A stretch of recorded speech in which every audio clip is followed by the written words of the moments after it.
Which means you're not on the screen now. No, any different. What I'm doing. You ready? Yep.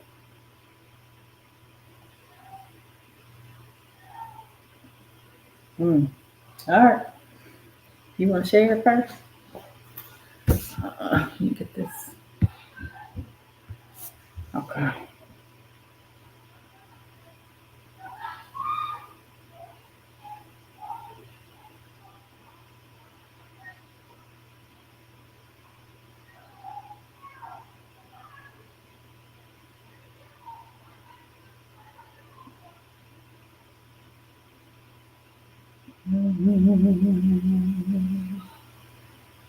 All right.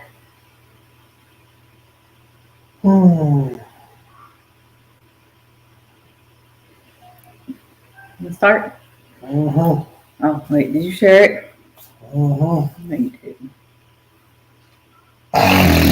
Did you really?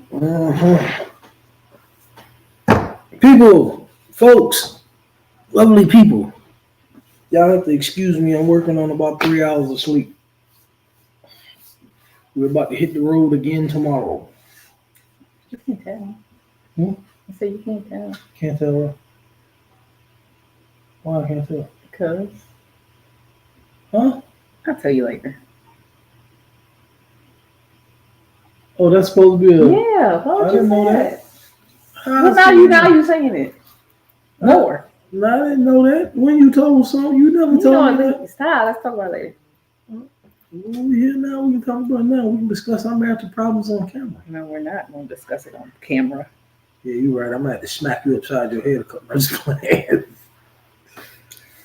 I want to say this to my wife right quick, baby.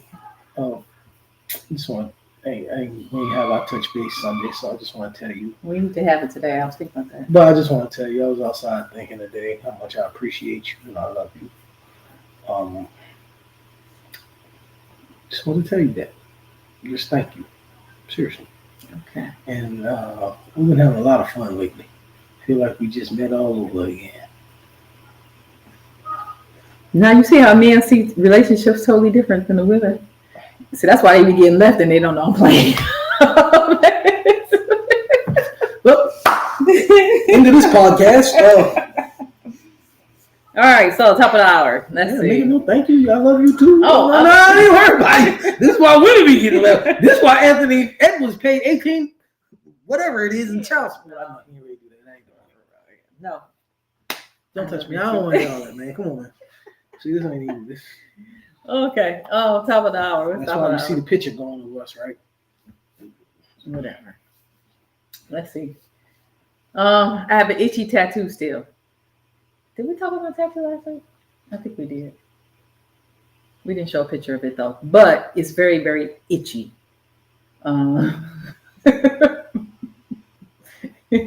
So if you see me scratching, it's not because I got it's because my tattoo is itchy on my back and my yeah, we didn't listen. Husband haven't been putting cream on it like he should be. I gave him the tattoo cream. Well, I need to put on there. Listen, so I've been last week we ain't spent a lot of time together, so she come back itching. Know about that. Whatever.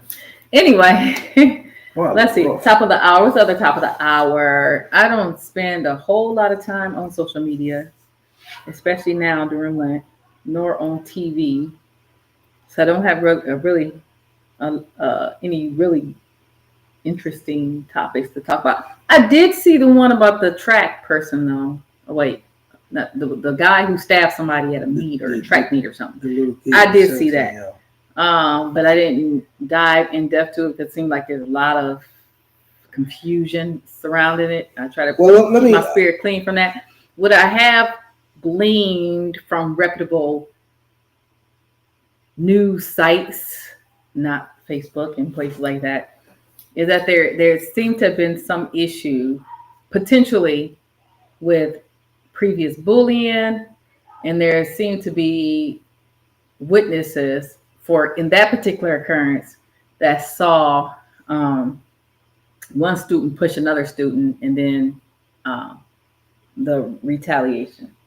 The only thing I can really say about that is like, this is the second time this in the past few months. Well, maybe the one was last year, but I think it was late last year. But this is the second time that I've read a story where someone has told someone, like, don't touch me, see what I'm gonna do, come over my house, I'm gonna kill you. And for some reason, the person just thought that they were not going to do that.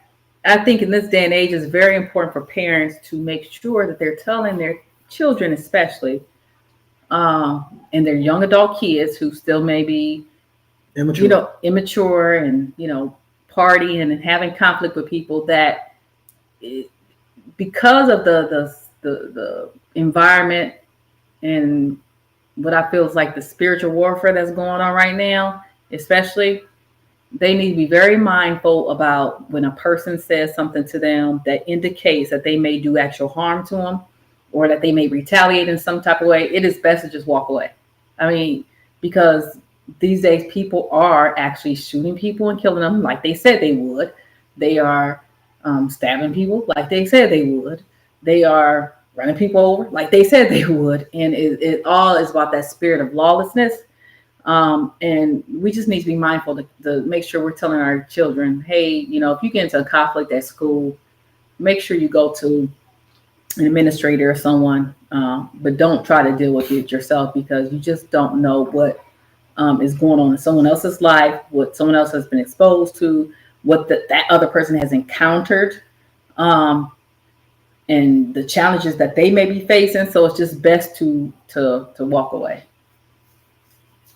Oh, I have my different views on this whole situation. I haven't really dove into it. I just see what a couple people are saying on social media, and I'm not going to get into what I normally get into, but I will say this: racism is not going anywhere, right? I personally don't know if these kids, if the white guys, the white young men were like, hey, it's a black guy under the tent, let's tell him to move, or it was typical kid stuff, young adult stuff, school rival stuff where they got into it. What I do know is this. It is very hurtful. I'll say it this way, and I never thought that I would be the person to talk like that. That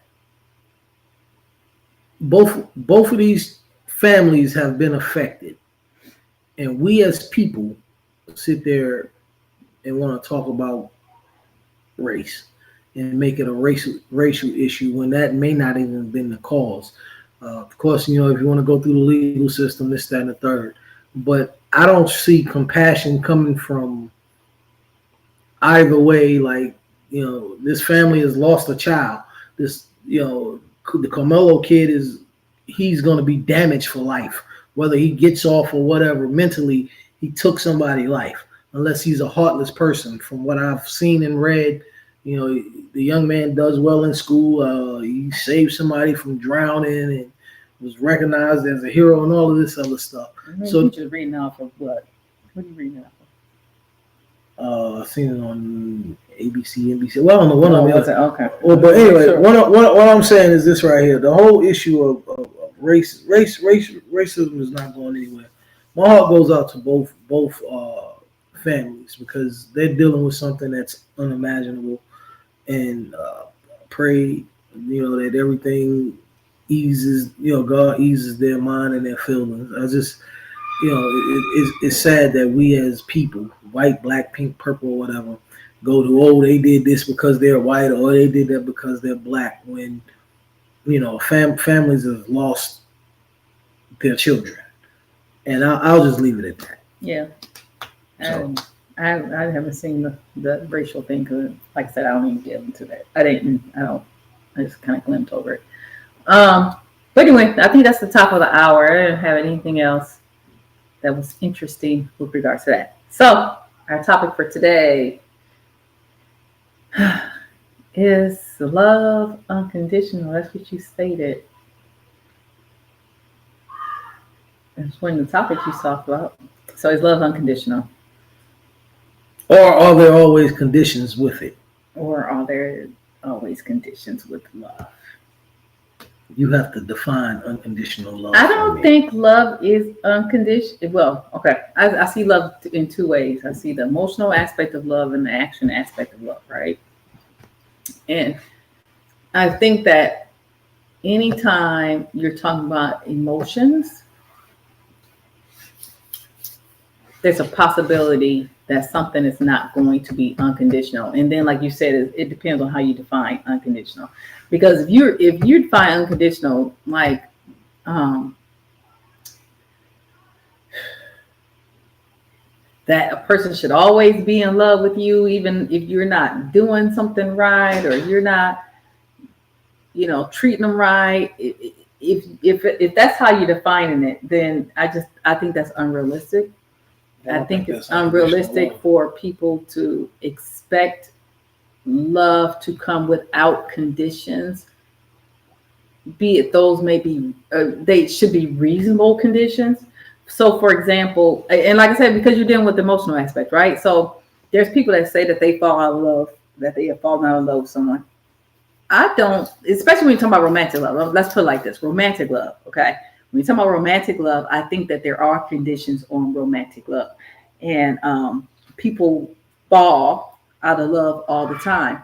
Many times they fall out of love because they feel like they're not receiving the love that they're giving is not being reciprocated, or they're feeling like they're not being, they feel like they're being taken for granted, or they're not being appreciated, those sorts of things. So I think when you're talking about conditions, if the conditions that we're speaking of concern whether or not you're going to feel like you're in a relationship where you're appreciated, or you're in a marriage where you're not taken for granted, then I think those are conditions that people put on whether or not they continually are in love with someone emotionally.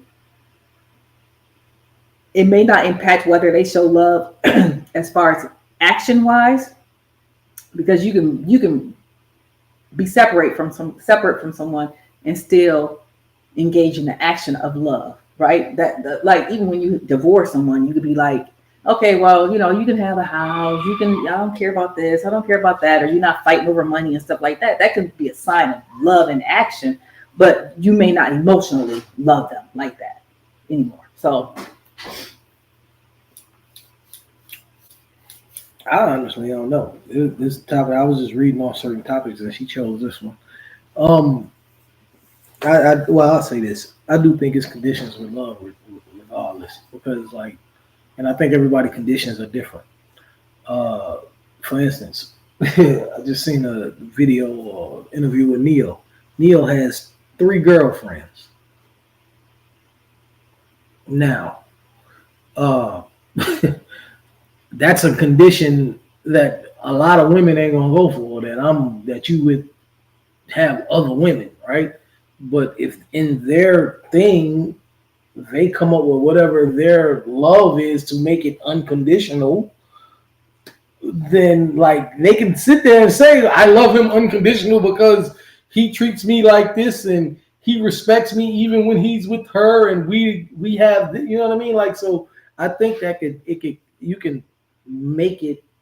you can make the conditions become unconditional. You can make it how you want it to make it unconditional.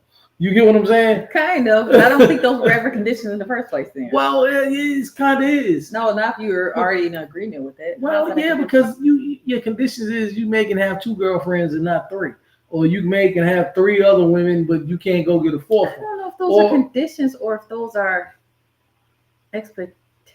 No, those are conditions. The condition would be No, it's because gonna be me and 2 other that's women. condition about whether or not you're gonna be with them, but not whether or not you're gonna love them. Okay, so yes, I mean maybe you only have enough love for that type of situation. No. I think that's something totally different. I think those are like more I- like expectations and demands Yeah, and parameters around your relationship, how your relationship but then operates. okay, so then it's the same thing. I don't think parameters around your relationship is the same thing as conditions, though.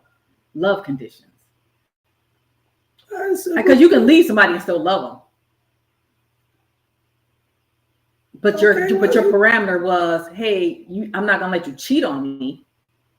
And the Well, person that could be cheating on them though. No, if no, you no, and I come but- into but a relationship, my point is, we're talking about conditional love, though. So I think there's a difference between conditional love and unconditional love, and people not adhering to expectations and standards within a relationship. That's what I'm saying. but I just think love will always come with conditions.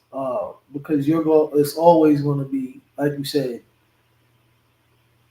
I just need a clear definition of unconditional love, because at the end of the day, everybody is going to look at unconditional love is how God loves us. That agape type of love, right? So if you look at it from that standpoint, then what? Like if you look, that is an unconditional love. No matter what you do, no matter how it goes, goes whatever you do, I'm still gonna love you. I'm still gonna be there for you or whatever. Mm-hmm. That's a great unconditional love.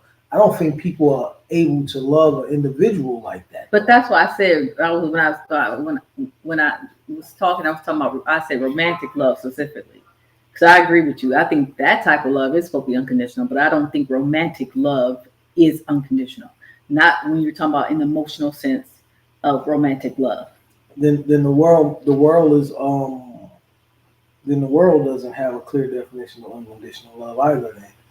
Well, the world to know that there's different types of love. Do they?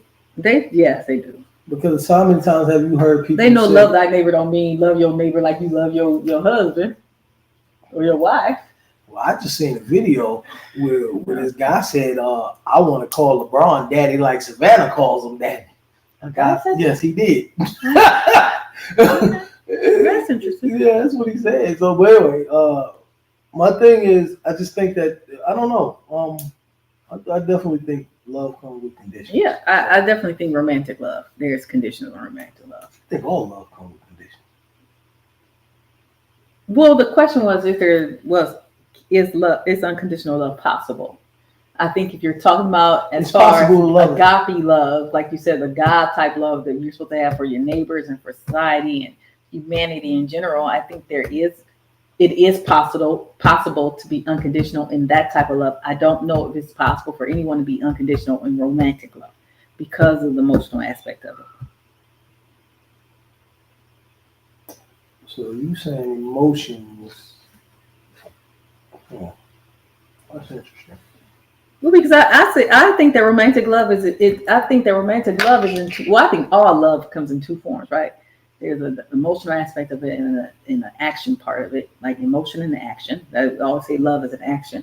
But I think specifically and particularly when you're talking about romantic love, I think people seem to lose sight of the fact that there's an emotional and action part of it. Matter of fact, it's the action part that a lot of people don't engage in that leads people to lose the emotional part of love.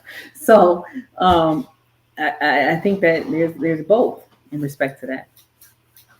Well, baby, I love you. Yeah. Conditions. You definitely love me with conditions. Yes. With conditions. And one condition is we'll talk about that off air. Okay. I'm starting imputing that.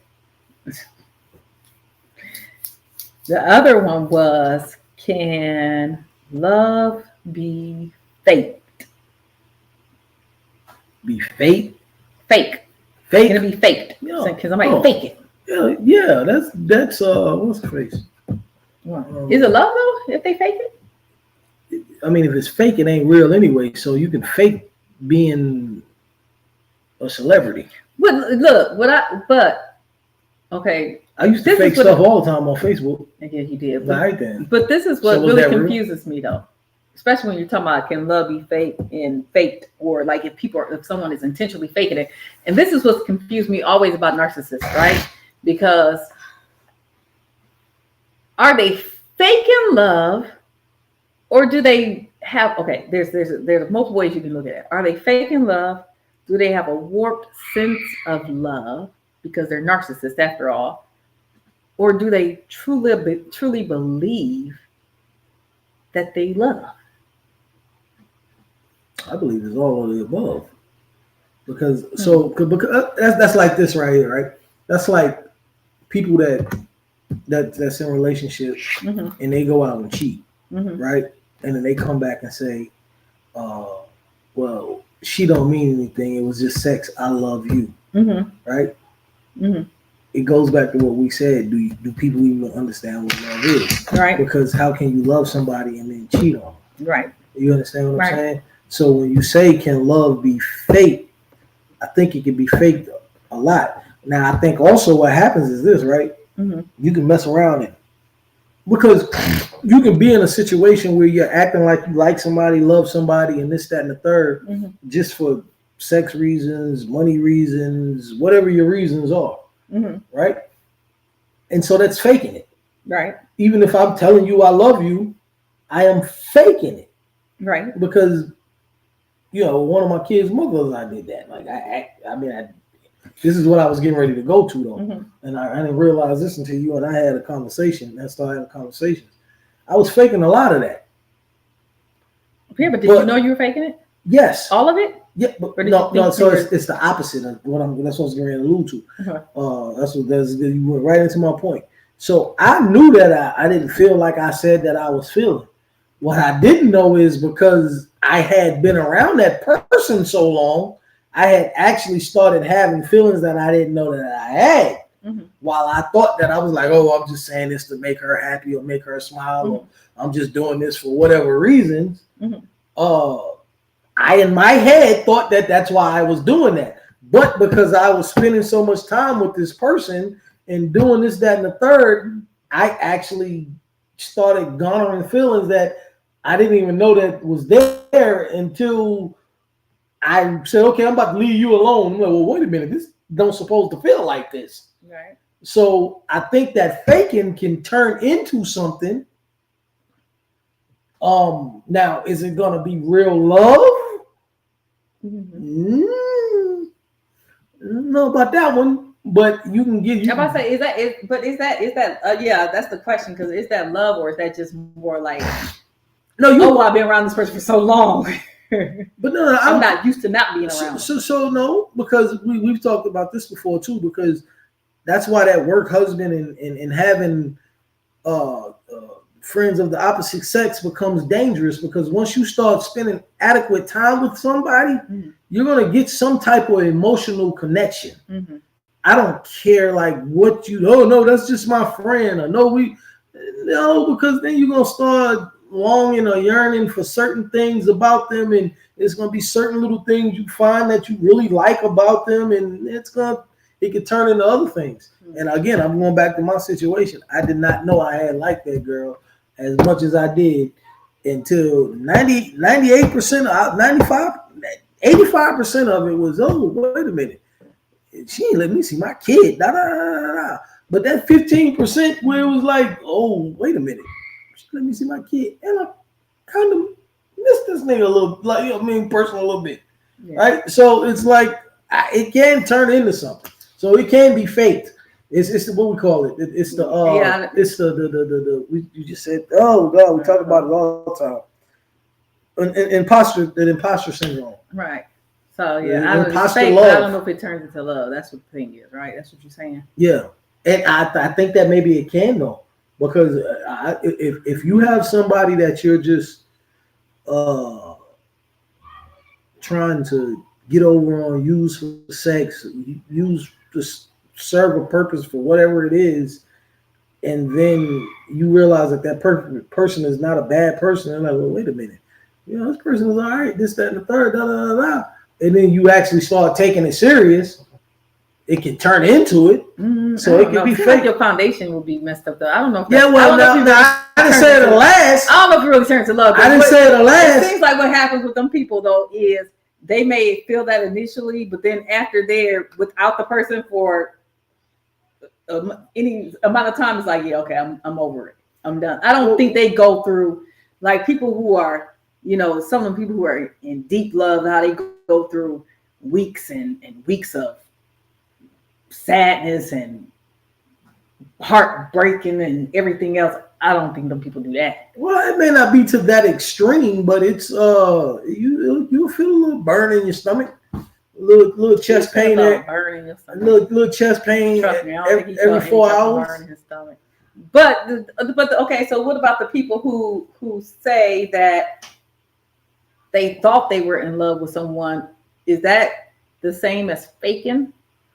No, I think love? that I think they just don't know. Because one of my other kids' mother, I thought that I was in love with He her. sounds horrible. He keeps saying his mother. Yeah, I have a couple of them. I does. I said I didn't say I does. You really did. Yeah, you said that. I didn't say I does. Said that on I'm live. tired. Yeah, I'm tired. I only got 3 hours sleep. If I said I does, I only got 3 hours sleep. I do what? Right? But I got to divorce him. I can't do that. Yeah, so she's been faking love for 5 years. But no, I think it was. Here's the thing. If you don't know what love is, you're gonna call something love. Mm-hmm. That's not really love, mm-hmm. right? Again, I'll use me. A situation where I'm out messing with other women, flirting with other women. What I believe now is that you can't possibly, because how much I love you, I can't even allow my mind, the thing that we always talk about, guys always say, oh, you a man, you gonna look window shopping. Mm-hmm. I can't even allow my mind to go there because I love you so much. Mm-hmm. Like, for me to think like that and look like that, that's disrespectful. Mm-hmm. I don't want to disrespect you ever, and that's me loving you, mm-hmm. right? Part of me loving you.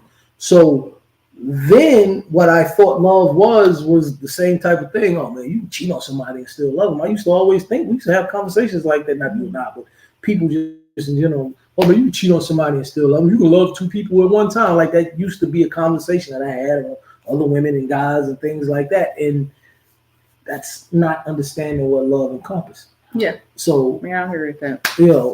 I think it can be fake. It mm-hmm. can be faked and you don't even know you're faking it. Yeah. Because again, like if you don't know what it is, then it's fake anyway, right? Yeah, that's true. But that's why I was saying with the question with the narcissists who are, I'm not talking about just let me clear this up because that word gets thrown out a lot. So I'm not talking about people who are just running around self-diagnosing people as narcissists. I'm talking people who have real NPD. So people who have the real disorder, who have been diagnosed with this disorder. And I'm wondering because there's been some instances where narcissists have gone to seek recovery. Now, supposedly you can't ever recover from narcissism, but you can engage in steps to kind of mitigate your narcissistic ways. So my thinking is, if you're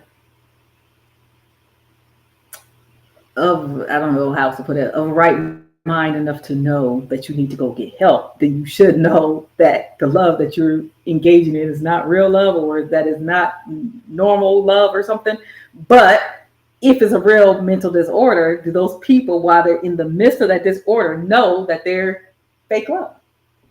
No, I don't think, especially a narcissist, I don't think that they know anything that they do is wrong.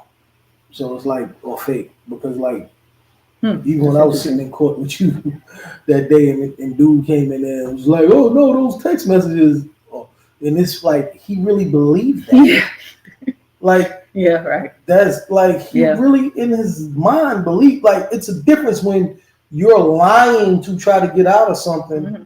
but his demeanor said, "No, I'm right. No, she's lying." Yeah. And you had I don't think that they know anything, and I think that when they're telling you all of these lies, like for instance, you telling you, oh well, I lie to you, I lie to you because I don't want to hurt you, but I tell her the truth because I don't care. Yeah, I used to say that too, right? Mm-hmm. But I knew it was bull, and it just sounded good. Like, because it kind of would make sense. Like, yeah, I don't want to hurt you, so I'll tell you the truth. I don't care about her, so I'll lie to her. Right. I don't care about her feelings, right? Like, it kind of, in a regular realm, mm-hmm. it makes sense. Like, that's a good lie. Right. But I'm pretty sure now, me knowing, mm-hmm. it generated from a narcissist, because the little that I do know about them, they believe stuff like that. Yeah. They believe that, like, yep, that's why I'm doing it. Yeah. So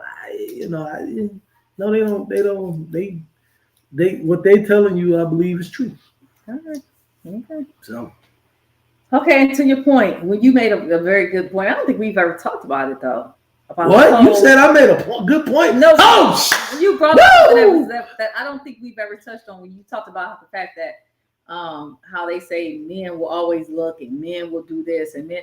I don't know if we've ever talked about that in depth. We may have skimmed it, but I don't think we've ever talked about that because people still say it right now today. This whole concept that some people actually make it seem like it's natural and it's normal. Um, but is it ever natural? Is it ever normal? Is it ever loving to be with your boys or be with your girls and look at someone else in that type of way? I look at that from a different aspect because again, you have to understand it, or you understand it.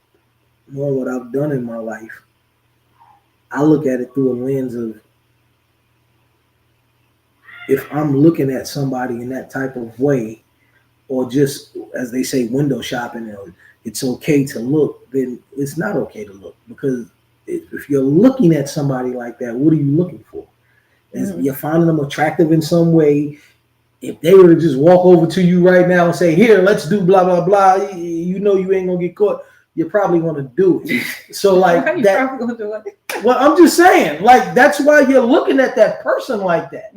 And coming from what I used to do, I didn't never look at somebody and be like, "Oh, boy, she has a nice body on her. She's must really works out really well," right? Like we as men, you look at somebody and you're sexually objectified. That's what it is. Now, I can say that I've seen women, well, she has a pretty smile, and that's as far as it went. But 9 times out of 10, she wasn't attractive. She's had a good smile. Right. You know what I mean? So everything with men, and I do believe this, everything with men is visual. You and I had that conversation. The man just ain't gonna walk over to you because oh, you look like you would be a great friend. No, he found something sexually attractive about you. Something you're pretty to him. Something on you visually made him want to speak with you. Let me finish. I forget. I got ADHD. I'm gonna ask you something. So something visually made him want to say something to you, right? So therefore, the whole window shopping thing, when you look at that person, people window shop for what? Because 9 times out of 10, they can't afford it and they like it, or they're going to get it later, right? That's why you're window shopping. Wish they had it. Or wish they had it, right? Or some kind of way can get it. So when you tell me, it's like window shopping, like I've never been a window shopper anyway. If I can't get it, I don't want to look at it. I've always told you that. But my whole thing with that is, even like when we was in Iowa, I started feeling convicted if I'm in the gym and I see, and I told you this, and I'll see a woman and I'm like, damn, excuse me, I'm like, hey, she has a nice body. I felt bad because I'm literally looking at her and I'm visualizing, okay, we're working out. This is how you'll look, and that's probably how you. I felt like I was doing something wrong. I wasn't sexually objectifying her, and this is. It wasn't, and I had to tell you that because I didn't want you to catch me looking over there and you thought that I was, looking for whatever reason. And that's the first time in my life I've ever been like that. Like, I don't, like, if we're walking down the street and normally I could turn around, I mean, guys will turn around, ooh, I don't even, that doesn't cross my mind. Right. So it goes back to the love thing, faking love and all of that, this, that, and third. That's what I had to say. Yeah, that makes sense. You said you was going to say that makes sense because even in the gym, I've seen, even if I saw a dude working out hard, I'd be like, dang, how you doing all day? It's more like, it's not like anything like, oh, look at his body, it's sexy. I'm like, dang, how you working out like that? Gosh, look how much you lifting. Jeez, like that type of thing kind of amazes me. Like, dang, I don't know if I can ever get there, but that's amazing how people can lift that much. Type of thing. One more thing too. This is like the women in the gym that walk in there and have their shirt up. Yeah, that's appalling to me now. Right. Like most guys, like when we was at the other gym, and I would call me a simp if I was on the outside looking in because I've seen guys talk like that and be like, "There's no way in the hell you come on, man. You a man. You gonna look this, that, and the third." Mm-hmm. But I understand it now because I'm in that mind space. Mm-hmm. It's a different type of people that's in that mind.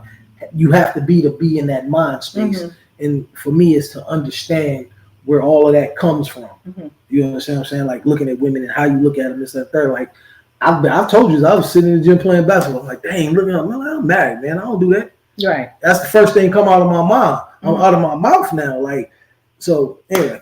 But the thing I was going to be, you said that men can't look at women. Men don't look at women and be like, oh, well, she'll make a good friend. So this is, now I'm going to give you a frame of reference. Why can't a person look at a person and be like, oh, they may be cool to hang out with? Because why would that not be possible? Women can do that. Why can't men do it? Because look, this is what I'm going to point you to. Because again, I'm going to point you to how, remember we were on the cruise and we kept seeing a group of people. We were like, oh, they look like they'd be cool to party with. Like they look like they'd be fun. Like they just be fun. Like you could tell from like gay people. You could tell from their vibe. They have all of them, I don't think were. Oh, well. But I'm just telling you, you can tell from their vibe, how they were hanging out with each other, how they were acting like, oh, they'd be cool to hang out with. And you don't think a guy would ever do that? Like he saw like.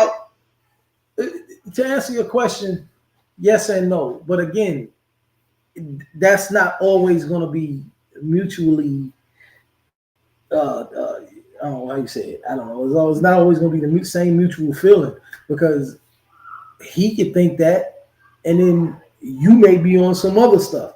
It's going to be rare that a guy and a girl look at me. Oh, you know, oh, you're cool. You meet each other out. Oh, you're cool. Hey, first of all, again, what if y'all just in the same atmosphere and like y'all at a house and y'all playing spades or something, and y'all talking like that type of thing? You don't think I'd be like, man, you're cool? I think it's very rare because I think I'm not gonna say that it can't happen, but I think it's very rare. I told you we just had this conversation. You know, some people will wait 20 years, and be cool, know somebody's whole life history.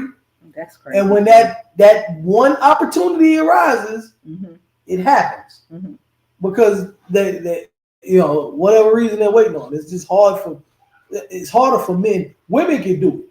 But so it becomes dangerous with women too because you guys could actually meet somebody at a bar and playing cards and y'all hanging out. You know, they just cool people. And in the back of the guy's mind, yeah, she cool. I've been around plenty of females like, man, they cool to hang out with.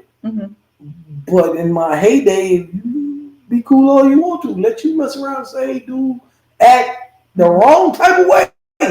All that coolness is out the window. Let you get intoxicated or something. And with women, it becomes dangerous because, like, what happens if you cool with this person and y'all hang out and this, that, and third, but you're going through whatever you're going through at home with your partner or then it becomes, you know, that person again goes back to what I said earlier. You cannot spend time around somebody without having some type of connection. Now they know everything about you or a lot about you and what makes you happy and smile, and you guys are already more emotional creatures than the creature who can't be like you. And then especially if he's been waiting anyway, it just becomes a whole mess. Yeah, I was cool to hang out for 10 years. But now your boyfriend, husband, or somebody then cheated or didn't come home on time. And now it's a whole issue. But then that goes back to the other thing it's talking about. Do you really know what love is? That's so very true. The more we talk, the more I see how the universe and how God made everything that's supposed to connect all the way around. It's supposed to intertwine in all kinds of ways. That's interesting. Yeah, very much so. Very much so. All right, let's see. What's the other one? There's something else. Why am I doing so much talking when I'm sleeping? That's probably why you're doing so much talking. Oh yeah, I'm going to sleep. Wait, yeah. No, you're gonna go. You cook dinner. What you gonna do? Yeah, you know all the stuff I'm doing for like. That's not true. All right, so this other one is arguing a natural part of every relationship? Yep. Nope. That's a good one. Is arguing bad? It's. So here's the thing: we don't argue anymore. We do get frustrated and aggravated with one another. We do disagree, but do we argue? Think about it. It depends. How we define arguing? No. When you say argue in a relationship, I'm thinking about you didn't do this or why you didn't do that. Or, you should know you're wrong or blah. I'm thinking about arguments. That's like heated arguments. Yes. Yeah. So that's a real good one.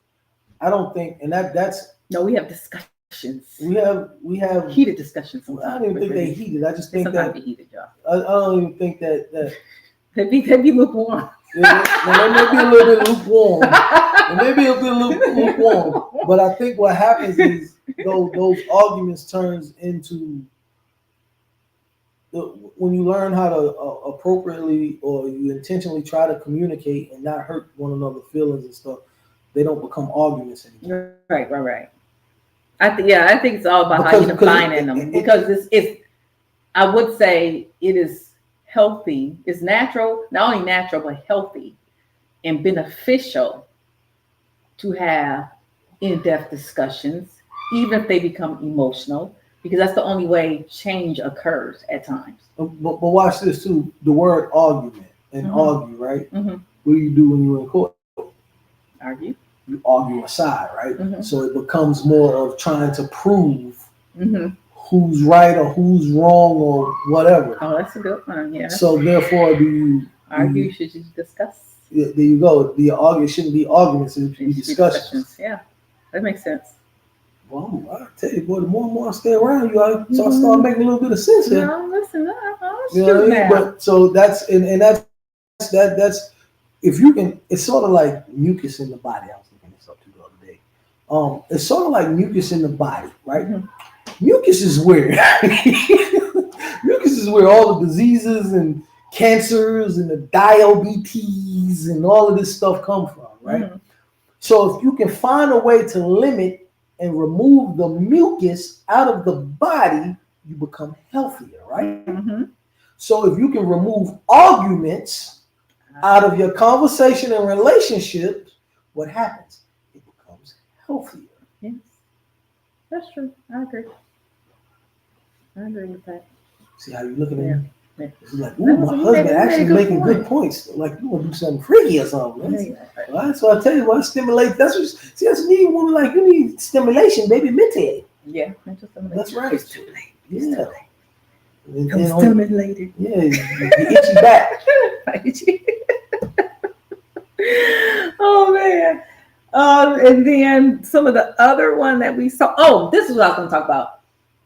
When I was trying to do I have a research paper that's due, and I was trying to look up different topics, and I started off with social media abuse and cyberbullying, because I wanted to look at the social media use and how that contributes to cyberbullying. Hello, I'm the one that gave her the topic, so that's 3 times in less than 24 hours. Yeah. So then it went to social media addiction and cyberbullying, right? And so they were showing like the correlation between people who are addicted to social media and cyberbullying. Then they start looking at the difference between people's use on social media and gaming. And the ones on social media were the ones who were doing the cyberbullying, and the ones on the game were, or something like that, were getting bullied or something like that. No, they were doing the cyberbullying on the gaming, I think. Yeah.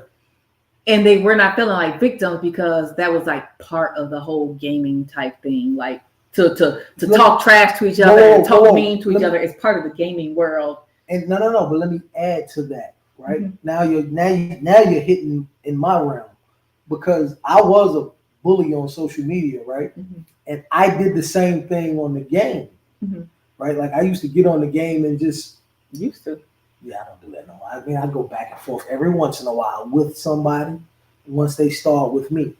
But my point to you is, what people are doing when I log on the game is just like, it's really gotten terrible, because they don't know if you're a little kid. They don't know whatever it is. And the first thing, what's up, you BAN? You know the B at me thing, or I'm gonna beat your ass. Like they just start off. Like it's like that's like you said, the culture now. And I used to be into that, and I used to do that. But it wasn't as bad as it is now. It's like, if I go play the game right now, first thing somebody will say, dude, you suck, or I'm gonna beat you, or you garbage, or whatever it is. It's just automatic. Mm-hmm. I had somebody a couple days ago, and I was like, whoa, I almost dropped my control. Dude, like something, man, you got a mic? Because this is how it used to be. It wasn't as bad. You got a mic? Oh man, how you do that? Good shot, dude. Good game. Like I'm like, who almost threw my controller because like that's rare. Right. So to your point of what you're looking up, yeah, Right. that they really go hand in hand. And with the climate of today, Right. It's they was talking about how horrible it is. But then when I continued my research, so I was like, okay, so this is a different topic. And then it started talking about how females are more victims of they're victims of cyberbullying on social media because they're going to social media for acceptance and stuff. And then he even went further to start talking about how social media addiction. So, y'all, it's a lot of research out there, but look, I just want to tell y'all how social media addiction impacts your relationship with your families, right? Because your families are getting on you about why are you on this, why are you on social Facebook, why are you on this, that, you always and then they said that because of the impact that the stress that people feel from their family getting on them about being on social media, that makes them more vulnerable to bullying. So it's correlated to actually a more increase of being bullied and being victimized by bullying because you go to that social media more so because now you're feeling isolated and lonely from your family and stuff because they're on you about your addiction. Yeah, it's a real thing. Well, yeah, but that's opposite with me. What? I'm really different. Like my mindset, because like when you bother me like that, and I mean, I'm not, your points is valid because I do be on it a lot. But when it aggravates and irritates me, I go on social media to bully people. I don't do it, but that be my first instinct. Like that aggravate you? Yeah, about being on. But that's what they said. Yeah. You said isolate. I thought you said that. Well, so it makes some people more susceptible to bullying because they're feeling isolated. But then it also does that with other people, makes them on it more, and so because they're on it more, they do more bullying. Well, I don't go on there and bully, but what I found, I seen this the other day when we were like all day. You was like, since I'm born or whatever. Oh my God, it was all day he was on phone. Okay, so whatever it was, right? That agitated me. Right, and I got on the phone and I realized this is where counseling and y'all making me look at myself helps. Now I didn't bully anybody, but what I realized was when I got on, I started seeing people and they'll say something, right? For instance, this is a lady that liked to dance on there, right? Like she don't do no crazy dancing or whatever. She just dance.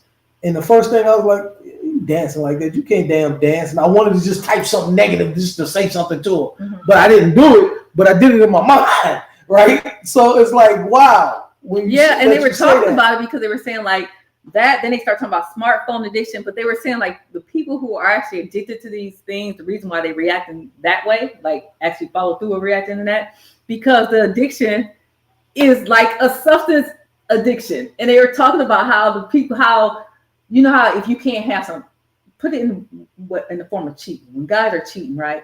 But something happened where they can't go be with a side chick or whatever. And now they get mad at the woman at home for no reason. Just start arguing with her. Not necessarily because they want to go, but because they're irritated.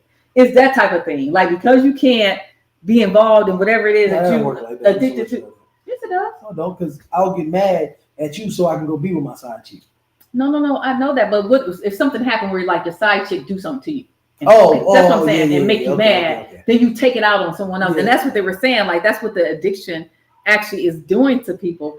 And I just kept doing more and more research, and they started talking about technology addiction. But then what I really wanted to hit on was I got to this part where it starts speaking about technology facilitated abuse. Technology facilitated abuse in relationship. They call it TAR, right? And so they were talking about how people are using more and more technology to engage in domestic violence. And then they were also talking about how the people who are victims of domestic violence through technology, how the impact and the mental trauma from it is so much more severe than the people who are engaged in the face-to-face domestic violence. I can understand why it would be more severe because that's out to the world. like that type of abuse, if that's what you're saying. Well, it's not even, it's just using technology. So calling them on the phone, cussing them out on the phone repeatedly, cyber stalking, putting pictures of them up on online stuff. So it is stuff like that too. But it's also that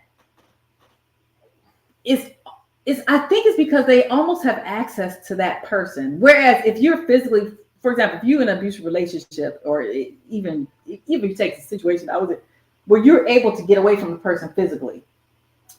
And back in the day, especially when you could leave the house and you didn't have to worry about them calling because you had no cell phone back then that gives you a mental break, right?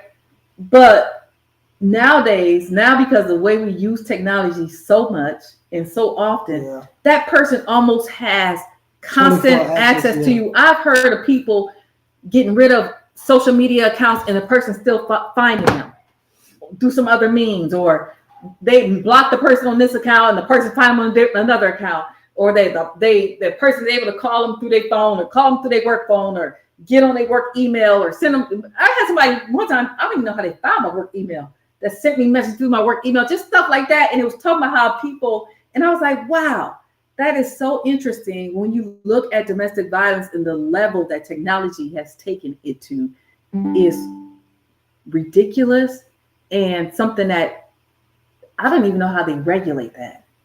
How do you stop that? Because if it's causing that much, act like China and don't let people get on the internet. Well, yeah, but I'm saying it's causing trauma to adults. They're talking about teenagers who are in relationships now that are being abused through technology. It's just the amount of abuse that is out there from the use of technology is alarming. That's all I want to say. It's super alarming. Well, I can't get into all of that, but going back to what you were saying earlier, I know I used to. I guess that's something totally different though. I used to picket and bother people because, like I told you, it made me feel better. Mm-hmm. So that type of bullying, I'm accustomed to. Accustomed to doing, mm-hmm. right? Like I did all that. Took pictures, right. Put people up beside horses and different characters and say that they look like them. I thought about you when I was reading that stuff. I was like, this is what Jermaine was doing. And they say, I was like, and he was on social media all the time, and that's what he was doing. He was bullying people. But making victims, y'all, traumatizing people. Yeah, well, they deserve it. So, you gotta repent. I mean, I've seen my ways, and because I remember one thing that once I started doing self examination and looking at me, I used to picket heavier set women, mm-hmm. and I remember one specific comment was like, "You don't know why she like that. She can have a health thing, eating disorder." I was like, I just said stuff. She just big because of da. But then when you start thinking about people that really struggle mm-hmm. with that type of stuff and mm-hmm. have these health issues because they're struggling with trying to, right. Then you become a little bit more compassionate. So the bullying that I was doing, mm-hmm. it was because of whatever I had going on, and I wasn't able to see that. Right. Which now, going back to what I said earlier, that's the other reason I don't. When I was aggravated, I didn't go on there and do it. I did it in my head, but because I'm more conscious of that now. Mm-hmm. But yeah, it's that's a real thing.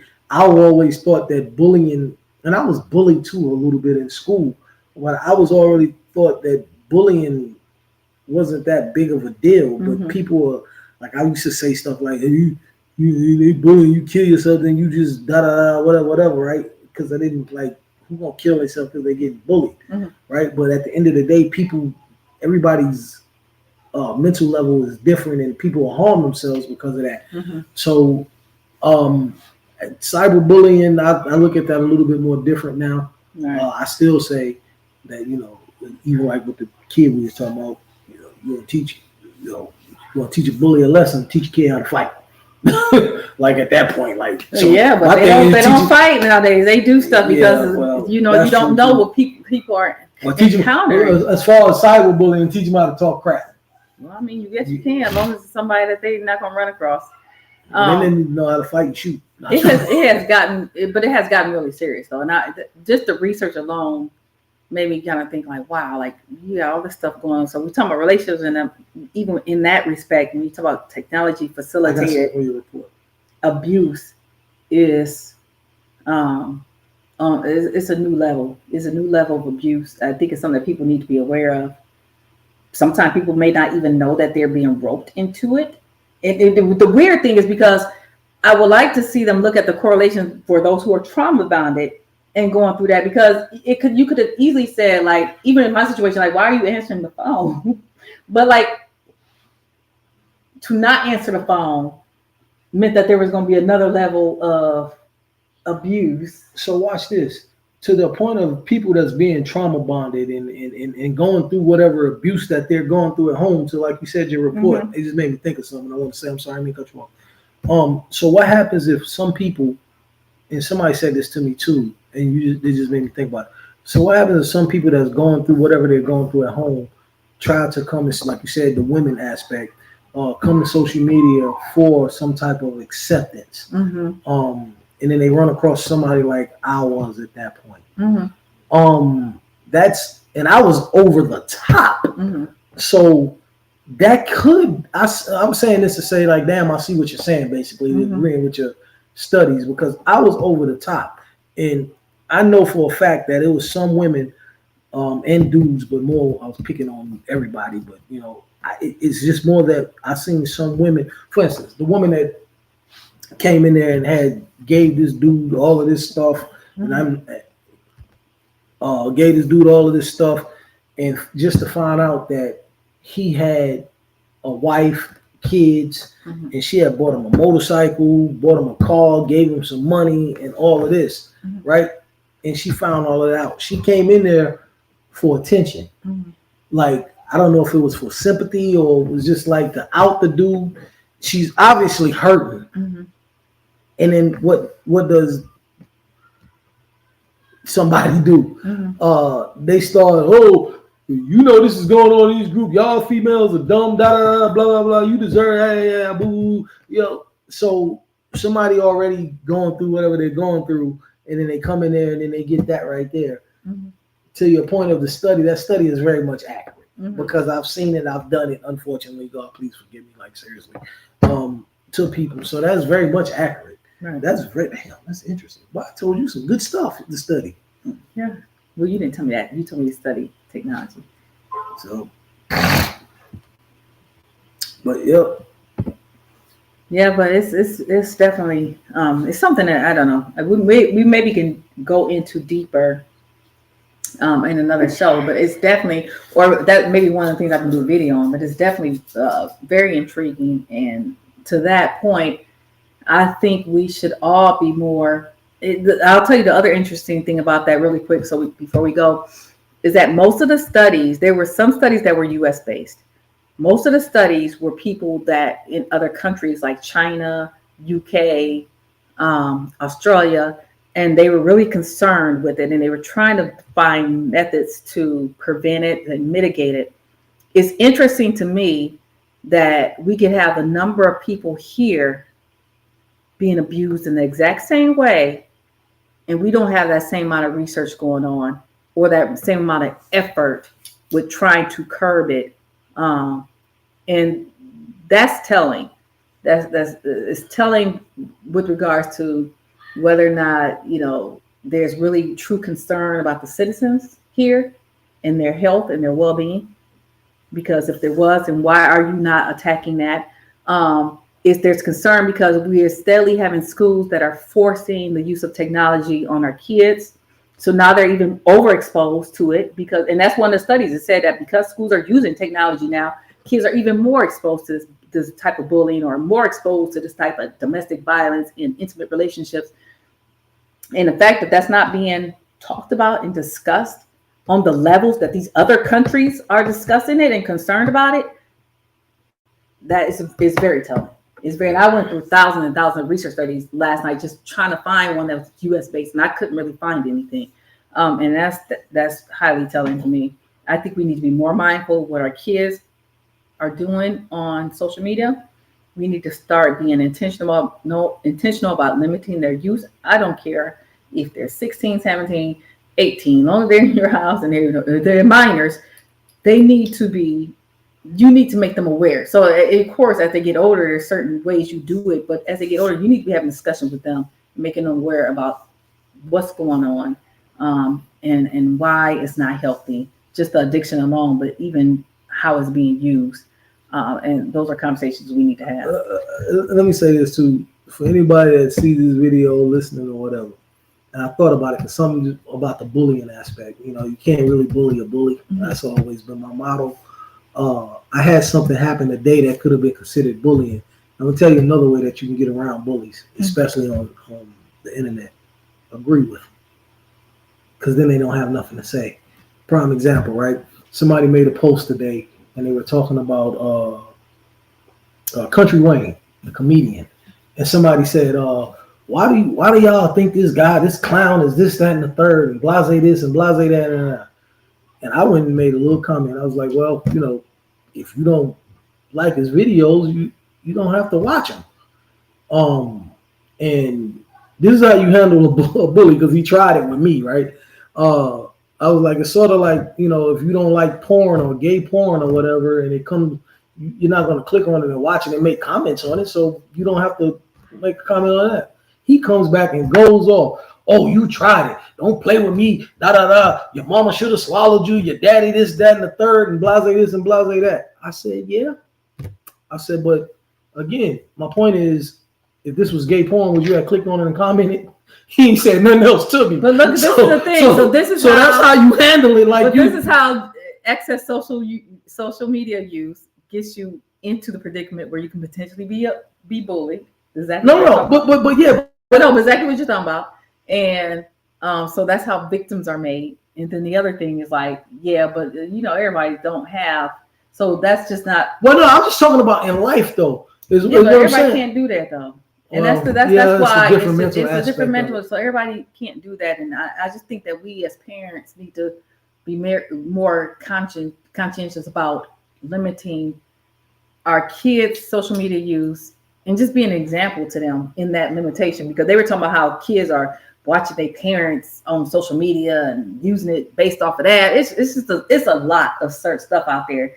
And I'm like, yeah, it's gotten to be too much. We fighting a lot nowadays, spiritual warfare and cyberbullying and everything else, and technology, and it's a lot. I'm gonna say again, I agree with you. A lot of it goes back to what I said. You know, certain people in their mental aspects, you never know what somebody can handle. But that is a tool to use, though, because just agreeing with them or something like that, or just not being on there. Oh yeah, just not being on there. But if you're on there, I'm just telling you, it's like saying don't go outside, though, baby. No, I get like, that, but you can't go to the grocery store and get nothing to eat. But this is the thing: people are exposed to things that they don't have to be, and I've always said that too. Like even people on Facebook, when they were like, "Oh, people on my page talking blah blah," I'm like, why do you have those people on your page? Or they'll get involved and like, why is that in your out? Why are you watching that to begin with? Like, what if we are more conscious about what we intake in our spirit? Too, we would be mentally better and stronger, because that helps with us keeping us mentally strong. Now, if you keep putting trash in your mind, you're gonna feel like trash. You're gonna think like trash. You're gonna let things impact you that shouldn't impact you. But if you fill your mind with positivity and affirmations, and if you do get on social media, the only thing you're looking at is somebody affirming something or some scriptures or something, that makes you mentally and spiritually strong enough where you can handle things like that. So, but yeah. See how mentally stimulated and just like, whew. Yeah. Next week we're gonna talk about social media addiction and infidelity in marriages and how it impacts marriages. Oh well, I don't be on social media and all that. Come on, let's go. No, because you could be cheating with your phone. Huh? Well, if that's my side chick, then you gotta leave me there. You can be cheating with your phone. Well, anytime you can just, the question is, how many men and women can literally pick up one another's phones? Because you can take my phone anytime you want. You can take my phone, go to the store, and go to the moon. And you pick up his phone, I'll be saying all this inappropriate stuff. I'll be like, let me just go ahead. Hey, before I go, I'll tell you, playing. This used to be aggravating to me. I mean, I used to always, I told her this a couple weeks ago. You know, when you're being faithful, it's so much easier. Life is so much less stressful. I used to have to That's funny because one of the questions was on this thing was, is it hard to being faithful? Oh no, it's not. It's actually a lot less stressful. I used to have to walk around with my phone in my hand, and I couldn't even be like, "Hey, look at this," because I'm scared somebody will text me or something. And like she'd be like, "Hey, where your phone? Can I use your phone?" It actually aggravates me now when you ask me, "Can you use my phone?" Versus like, I don't care. Just it's nothing in my phone. I'm not inboxing nobody. I'm not saying nothing inappropriate on nobody's page. Like I don't do that anymore. Nobody's texting or calling me. So it's Mind you, when I ask me, I'm doing it mostly as a courtesy. Yeah. Well, so and here's the thing, right?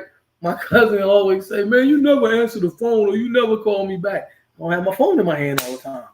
Like I'll go outside, leave my phone in the house. I don't need my phone. That's why every time when he calls, sometimes Jermaine left the phone. Like yesterday, he left the phone upstairs in the bed with me. His cousin was calling. I answered the phone. I was like, "Hello." His cousin said, "Well, did I call the wrong phone?" I'm like, "Nope." I said, "He just left it. He downstairs somewhere."